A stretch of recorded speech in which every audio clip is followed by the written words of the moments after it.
Hi everyone, welcome back to the channel. In today's video, I will show you how to use Floor Plan Creator step by step to design the professional floor plans directly in your web browser. We will start from creating your new project. Then I will walk you through all the important tools and the tabs inside the editor so that you know exactly what each option does and how to use it properly. So make sure that you watch this video till the very end so that you don't miss any of the important steps. Now, if you want to try this tool for yourself, you can just use the affiliate link that is given in the description. I will earn a small commission at no extra cost to you, and you might also get some rewards or discounts depending on the latest offer. So, without further delay, let's get straight into it. When you click on the link that is given in the description, you will be redirected here on the official website of Floor Plan Creator. Once you are here on this page, you will notice that they have given you create a project or create a plan tab on the top, meaning that you don't need to sign in here with the help of your email address. You can directly create your new project. If you don't have access to your PC or your laptop, you can also download their application from Google Play Store. Then in that application too, you can create your plans or the projects. Now, when you click on the option of create a project, you are going to see this type of dashboard in front of you. The first thing that you need to do here is to simply click on the new project option that will be given here on the top left hand corner of the screen. Now, once you see this type of project setting pop up in front of you, you will have to first of all change the title of your project. So, for example, let's say I have given it this particular name, which is ground floor plan. Then we have some of the settings options like the exterior wall thickness. Then we have interior wall snap distance. So if you want to make changes into it, you can just simply click on it. After that, you can provide the data over here. For the sake of this video, I'm going to be keeping it as it is. Then if you want to add address or notes into it, you can just simply provide that. Then we have the wall fill option. So currently the wall fill is in white color, but you can also use this particular color palette over here and you can change the wall fill color as well. So once you are done with the project settings, simply hit OK. Then you are going to see this type of layout or these types of tabs in front of you. So we will go through each one of these sections one by one so that you could exactly know what all needs to be done. So first of all, we have this large area in the center. It is basically your drawing canvas. This is the section where you will design your entire floor plan. Everything that you add here, whether it is rooms, walls, or stairs, are going to appear here on this section. Then we have this left side where you are going to see the vertical toolbars. These are your core control tools like we have undo, redo, then 3D creations. We can share it, we can print our project, then we have project related settings. On the right hand side, you will see this structure panel, which contains the room shapes, walls, stairs, structure elements.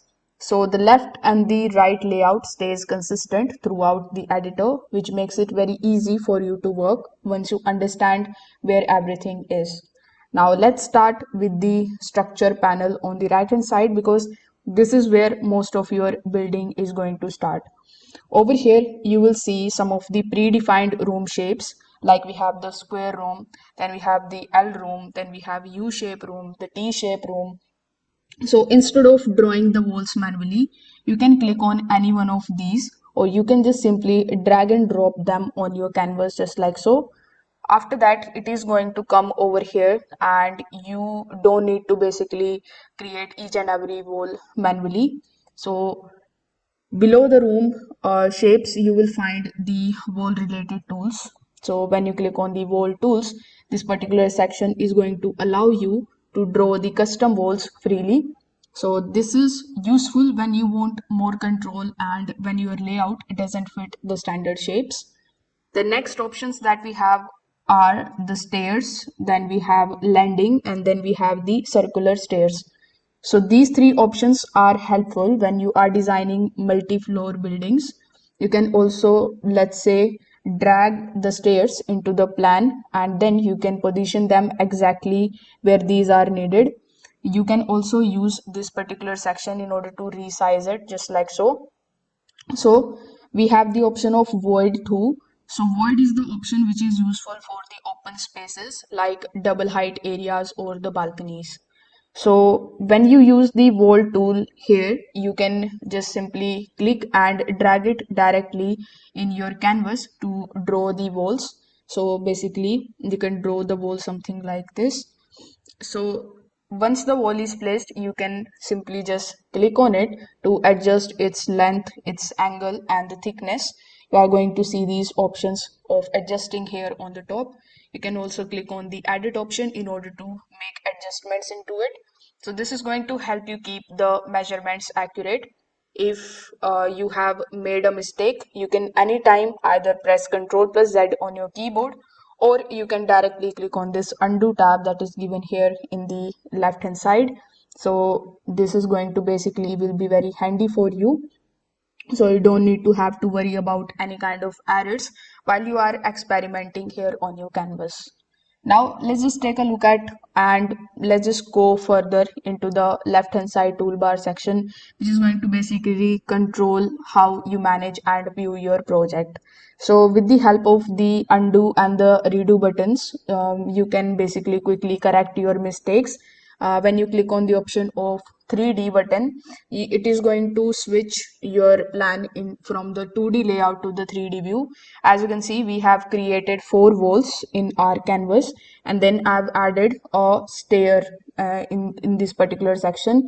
And now as you can see, after clicking on the 3D button, it has converted this 2D model into the 3D one, which is looking extremely useful for visualizing how the space is going to look in real life. Then when you just go back from here, you can also click on this save option on the top right hand corner of the screen in order to save your project. Now we have the option of share. So when you click on the option of share, you can download this particular project in the form of PDF, PNG, JPG, and you can also basically share it in all of these formats. Then with the help of the print option, you can get the physical copy of the PDF version for your design. After using the project option, you can make changes into the project settings. So this is the exact same pop-up that we have discussed at the beginning of this video.